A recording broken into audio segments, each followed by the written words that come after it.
أعوذ بالله من الشيطان الرجيم. بسم الله الرحمن الرحيم.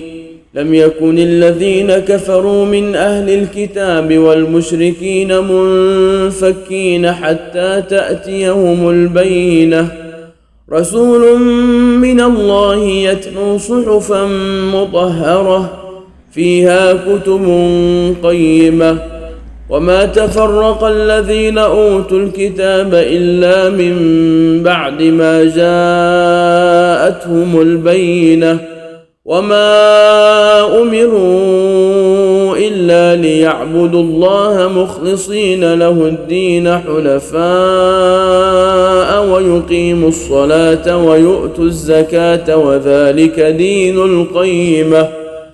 إن الذين كفروا من أهل الكتاب والمشركين في نار جهنم خالدين فيها، أولئك هم شر البرية. إن الذين آمنوا وعملوا الصالحات أولئك هم خير البرية، جزاؤهم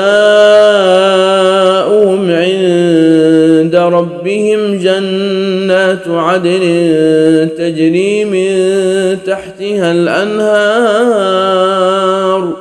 خالدين فيها أبدا، رضي الله عنهم ورضوا عنه، ذلك لمن خشي ربه.